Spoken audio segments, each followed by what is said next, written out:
श्री स्वामी समर्थ. नमस्ते. ज्योतिष kitchen and recipe मध्ये आपले सगळ्यांचे मी अगदी खूप खूप खूप मनापासून स्वागत करते. बाहेर पाऊस पडतोय आणि मस्त आपल्याला काहीतरी खमंग चटपटीत खावं वाटतं ना, तर मस्त आपली आज एक चटपटीत आणि खुसखुशीत खमंग अशी रेसिपी बनते, डाळ वडा रेसिपी. त्यासाठी बघा मी हे 1 वाटी चणा डाळ भिजत घातलेली, 5 ते 6 तास भिजून घेतली आहे आणि छान अशी भिजली गेली आहे. आणि मी चाळणीमध्ये काढून ठेवले थोडा वेळ, कारण याच्यामध्ये आपल्याला पाणी नकोय त्यासाठी. तर आता हे मी थोडं बाजूला करते आणि थोडीशी डाळ आहे ना मी काढून ठेवली, 2 चमचे एवढी, आपल्याला ही नंतर घालायची आहे.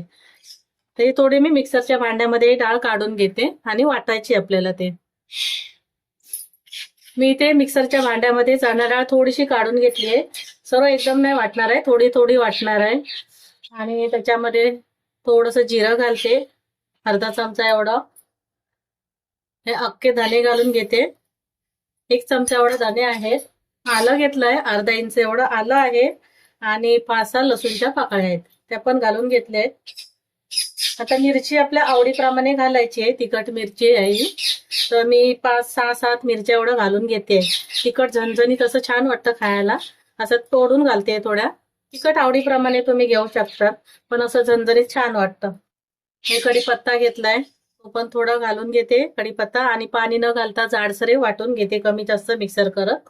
इथे मिक्सर कमी जास्त केलं आणि हे वाटून घेतलीये. बाकी पण डाळ मी अशी जी वाटून घेते, आता जास्त बारीक पण करायची नाहीये आणि पाणी न घालताच वाटून घेते मी. इथे पूर्ण डाळ वाटून घेतली आणि आता ही डाळ ठेवलेली ना आपण 2 चमचे, ती पण मी घालून घेते. जो खाते वेळी छान वाटते. ही चवीप्रमाणे मीठ घालून घ्यायचंय, डाळ असेल तशी. थोडंसं हिंग घालते मी. आता तिखट तुम्ही आवडीप्रमाणे, जर तुम्हाला वाटतंय ना अजून तिखट, लाल तिखट हवं तर घालून घ्या. मी आता मिरच्या घातल्यात भरपूर साऱ्या. थोडीशी कोथिंबीर घालून घेते आणि मिक्स करून घेते व्यवस्थित. असं थोडंसं लाल तिखट घालू शकतं.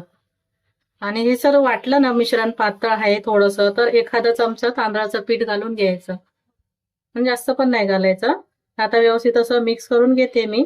थोडंसं घालते लाल तिखट रंगासाठी फक्त, आणि मिक्स करून घेते. इथे आता सर्व जिन्नस घातले आणि व्यवस्थित असं मिक्स करून घेतलंय. बघायचं जर मीठ वगैरे कमी असेल तर परत घालून घ्यायचं. आणि हिंग मात्र अवश्य घालायचा, कारण आपण चण्याची डाळ आहे याच्यामध्ये, चण्याच्या डाळीचं बनवतोय, त्याच्यामुळे हिंग घालून घ्यायचा. आता व्यवस्थित असं मिक्स करून घेतलंय आणि आपण आता वडे बनवून घ्यायचे. जास्त मोठे पण नाही करायचे, व्यवस्थित असे बनले गेले पाहिजेत बघा. जास्त जाड पण नाही आणि जास्त पातळ पण नाही. असं बनवून एक एक डायरेक्ट तेलात पण सोडू शकतो, किंवा आपण थोडेसे असे बनवून घ्यायचे आणि नंतर मग तळून घ्यायचे. तर मी आता थोडेसे पहिले इथे बनवून घेते. मी तांदळाचं पीठ वगैरे काय घातलं नाहीये, जर वाटलंच तर घालायचं, नाही तर नाही घालायचं. आता इथे मी सर्व वडे असे बनवून घेते. वडे तळायसाठी इथे मी तेल गरम करत ठेवलंय आणि थोडंसं मी मिश्रण घालून बघते. तेल जास्त कडकडीत पण गरम नाही पाहिजे, मध्यम गरम पाहिजे. इथे हे तेल बरोबर गरम झालंय. आता हे वडे मी तळायला घेते. आधी सुरुवातीला ढवळायचे वगैरे नाहीयेत, परतायचे नाहीयेत.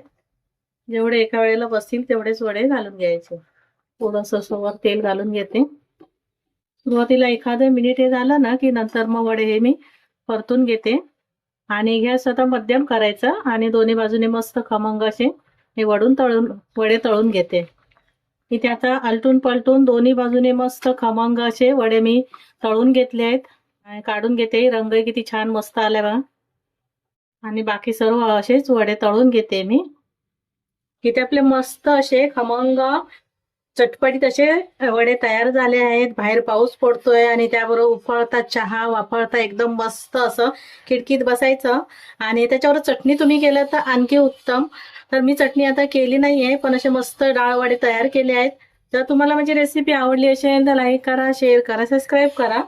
पुन्हा भेटू आपण अशाच एका नवीन रेसिपी सोबत. धन्यवाद. थँक्यू.